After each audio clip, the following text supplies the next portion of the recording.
그 생각은 어떻게 만들어지는 걸까요? 우리는 투자 행위라던가 일상생활할 때 나름 이성적으로 사고를 하고 결정해서 행동한다고 생각을 해요.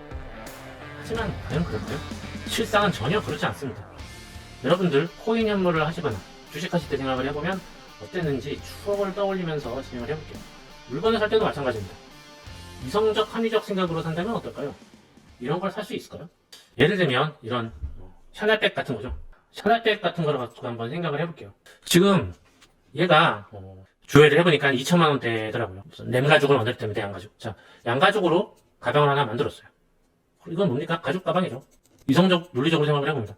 자, 가죽 가방 만드는데 이거 원가 얼마나 들었을까요? 양 한 마리 잡아서 거기에 일부 가죽 하나 썼다 치고, 그럼 양 한 마리에서 양 5분의 1마리? 양 5분의 1마리 값에다가 요런 거 브로치 값들 그리고 인건비 등등등 포함했다고 칩시다. 단순하게 생각해서 내가 만들었다 치면 몇십만 원 들지 않을 것 같아요. 근데 이거 2천만 원대라고 합니다. 근데도 없어서 못 사죠.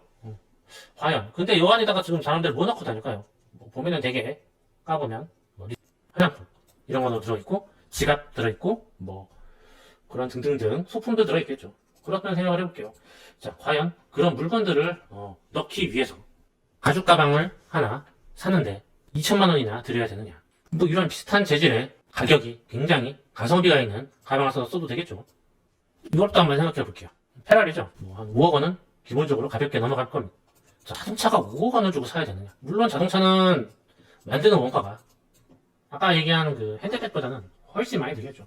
훨씬 많이 드는데 그렇다고 이걸 이성적으로 생각을 해봅시다. 차라는 걸 우리가 타는 이유는 이거를 타고 지금 이동을 하려는 거죠. 쉽게 이동하기 위해서다. 그럼 이동만 잘할 수 있으면 일단은 차가 가지는 기본 기능은 부합을 하는 거죠. 여기다가 어떤 사람도 더 태울 수 있고 물건도 더 실을 수 있다면 더 좋겠죠. 근데 이 페레렌트는 어떻겠습니까?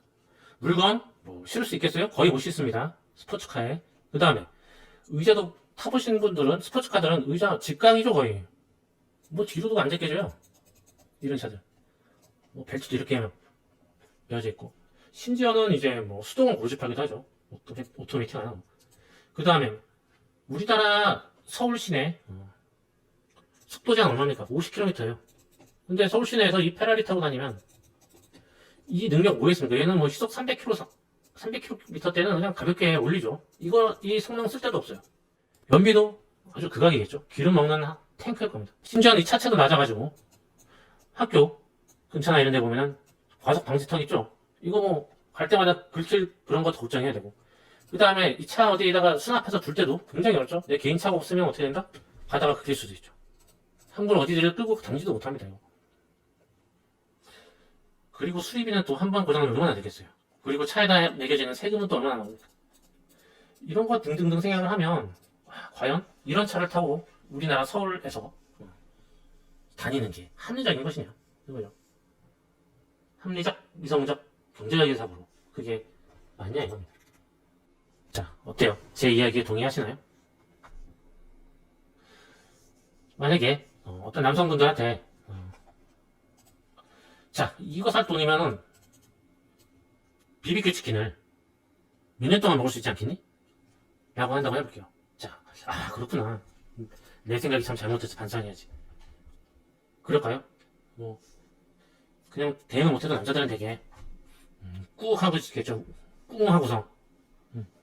그렇다면 만약에 여성분들한테 남자친구나 남편이 야, 이런 백을 2천만 원 주고 사냐? 아무거나 튼튼한 척가방 사가지고 화장품이랑 넣고 들고 다니면 되는 거 아니야? 라고 말하면 어떨까요? 아마 여친 같은 경우는 이제 신경질이 울고 불다가 싸대기 날릴 수도 있겠죠. 그렇게 반응이 다를 수 있을 겁니다. 어찌됐든 간에 이 공통적인 거는 그런 얘기를 하면은 맞지? 했을 때 선뜻 그래 하지만 이런 식으로 생각을 하게 되는 거예요.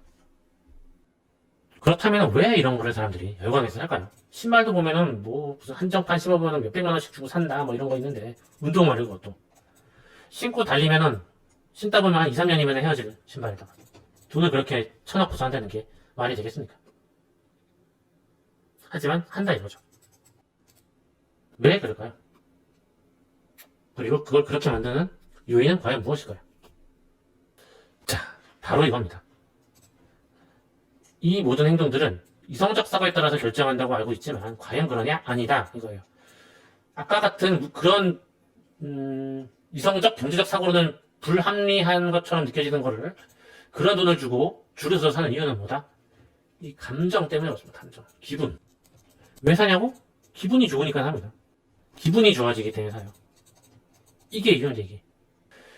마찬가지로 내가 굉장히 이성적으로 사고를 하고 결정해서 행동한다고 하는 것들도 실제로 보면 이것에 좌우돼서 하는 것이 대부분입니다. 이걸로 행동해놓고 이유를 거꾸로 생각해서 이성적으로 만들어내는 경우가 많습니다. 그런 경우가 상당히 많아요, 진짜. 너를 위해서 한 거야. 연인들끼리 단골 멘트죠. 근데 대개는 내가 기분이 좋으려고 했는데 그걸 너를 위해서 한 걸로 이야기를 붙이는 경우가 상당히 많습니다. 깊게 깊게 파고 들어가는 경우에 뭐다? 나 좋으려고. 내가 기분 좋으려고, 내 몸이 편하려고 하는 경우가 대부분. 그런 것 때문에 연인들이 싸우고 헤어지게 되는 원인이 되죠. 얘기가 샜는데 이 코인 매매도 마찬가지입니다. 이성적인 판단보다는 감정으로 매매하는 경우가 대부분이다. 기분 때문에. 왜 이게 정말 그런가? 정말 그렇습니다. 여러분들 잘 생각해보세요. 이것이 오늘 교육의 핵심입니다. 감정에 따라서 행동이 창출이 된다. 코인 매매도 마찬가지다. 자, 여기까지 설명드리고 잠시 쉬어가도록 할게요.